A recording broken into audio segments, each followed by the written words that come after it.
morning, ladies and gentlemen. Welcome to day two. Day two, otherwise known as the day after Christmas. I'm not going down the political nightmare in our house at the moment, whether it is Boxing Day or St. Stephen's Day. We're just going to run with the day after Christmas. More importantly, day two of this daily vlog, the Festive 500. Today, ladies and gentlemen, today you ask, we are going to shoot over to a group ride that is starting here in Paddington. We're heading north. It is an official Festive 500 ride. I've never done an official Festive 500 ride. I want to have a little chat about this kit, maybe the design around it. Guys, it's going to be a beautiful day. It's going to be an absolutely stunning day on a bike in Sydney today. So you are in for a visual vlog fest treat. Can I fit through this tiny gap here with one hand? Yes.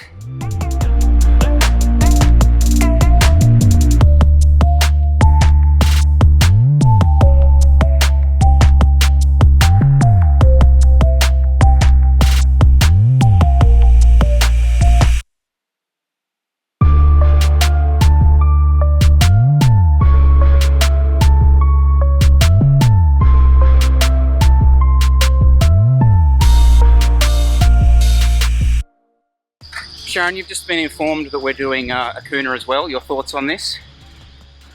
I can't think of a better day to do it. There you go. There seemed to be some criticism on the day one vlog that the Festive 500 in Australia is not hard enough. Now, Jesse, making the Festive 500 hard on yourself. Do you want to explain yourself last night? No comment. No comment? That's why I flash up messages. Some blab on my phone. If you're not happy with your Festive 500, Well, come ride with us. there you go. Book a flight. Book a flight. Or welcome. Pop over. Stop complaining that it's 5 degrees and raining. It's not our fault. Car back.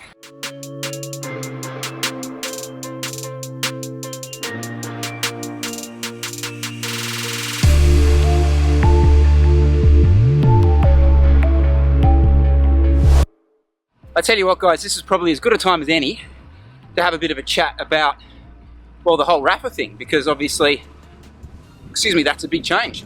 I'll talk maybe a little bit later about just the push factors of doing your own apparel. Essentially, it boils down to one thing: capital. You have to go big or go home. And I can't go big at the end of the day. It's not really where I want to be putting the funding. So there's that. And guys, the other thing, kit's lovely, etc. But it's this. I spoke to you guys a little bit briefly in one of the earlier vlogs about trying to bridge that gap between, well, racing and everyone else. And that's really in line with what Rapha are trying to do at the moment. You can really see that in the EF stuff that they're doing.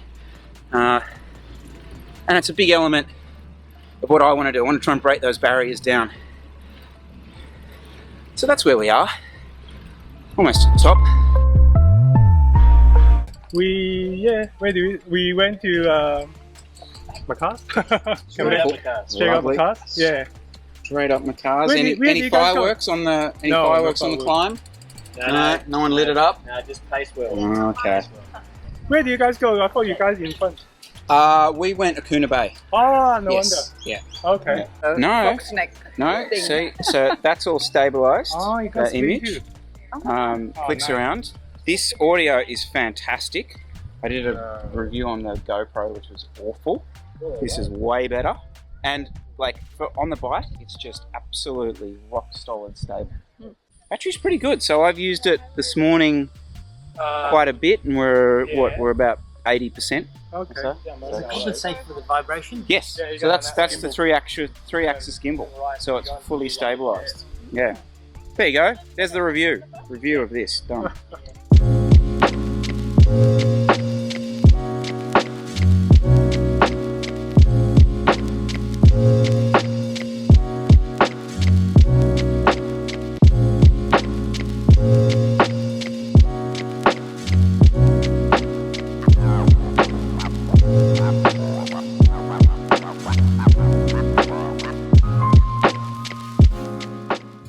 So I still don't have my Garmin mount.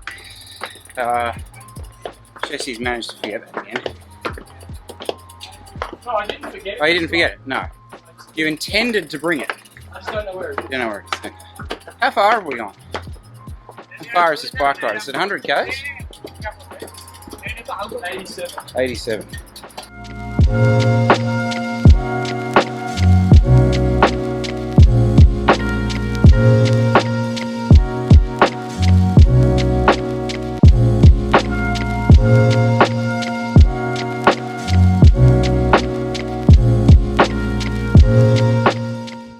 So let's talk about this kit, guys, and I want to start by talking about the structure of the design. So, guys, this was very much a thinking that Luke and I had coming into this year.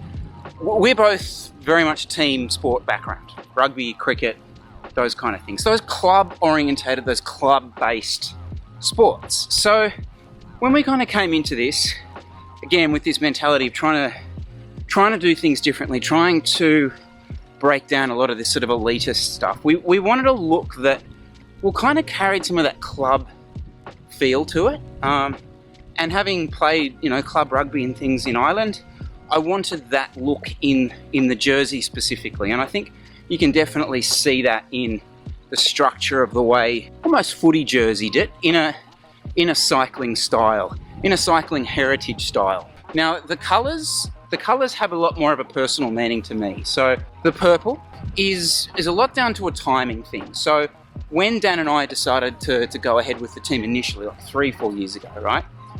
We made the decision after coming back from Tour of Tasmania, which we'd done with Sydney Uni race team. And I will always remember, we were living at Roundtree Street at the time, and in the backyard was this huge jacaranda tree, and it unloaded those incredible flowers on our backyard the day that we registered with Cycling Australia to register the team.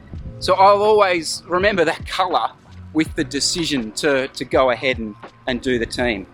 The other thing, guys, fast forward 2 years, we were starting to have a little bit of success, we were getting our heads around what was required physically, right?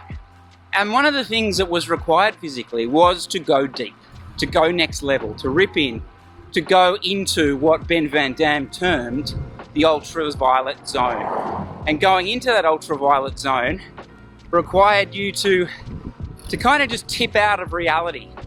But that zone that you would go into, I can remember him kind of describing it and the colour that it was.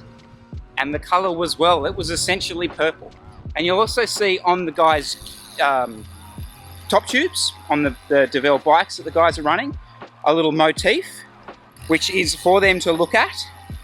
And it depicts heading on in to that ultraviolet zone. So when you're essentially about to go next level and you see our guys sort of tipping in, they're looking down at the stem. They're not looking at the stem, they're looking at going ultraviolet, So what about that little yellow, that little gold stripe that you can see in the middle? That has a bit of specific sort of nature as well. Like you guys know, I grew up around Sydney, specifically around Balmain, and there's a rock around here that dominates. It is Sydney sandstone. And I really, geez, I timed that well, didn't I? I really wanted to bring that look to... I've done that on the Hume Highway. It was quite an impressive sight. Yeah. That's our neighbours. They're going down the south coast and they're tying surfboards on the roof. And yes, I have done that. And yes, surfboards have flown off. So guys, that's it. Bit of jacaranda, bit of sandstone, bit of team sport. That pretty much sums me up, to be honest.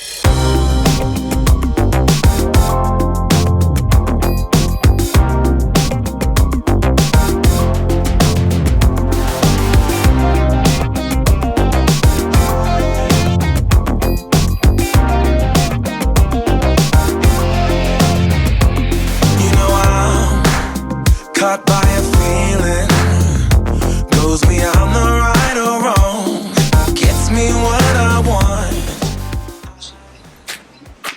I always find it interesting that people ask us, oh, we're going away. over Christmas, New Year's. Yeah. This is the best time to ever be in Sydney. Like, we can actually move around the place. That's right. Beaches, bike rides, it's all good. That's right. Tomorrow we're going to head over to this where we go the Sunday mornings. Oh, we're going to Nippers. Yeah. Swimming again tomorrow. Now, leave a comment below if you'd like to ask Ian any questions. Your mud guy. Any- Jeez, like. Any cooking questions? Fire him a question. What are your strengths? Your cooking strengths? Do you reckon? Chance your arm. Chance you're on. Yeah. Absolutely. Which is basically whatever's in the fridge, freezer, or pantry. Our somehow, brain. gets Yeah. into your plate. Day 2 done. Day 3, we're going to go a bit longer tomorrow, probably 150-ish. But the weather is amazing at the moment. It looks like we might have got rid of a little bit of this smoke. Fingers crossed Yep. that some of those flames are out. But we will see you tomorrow for day 3. Anything else?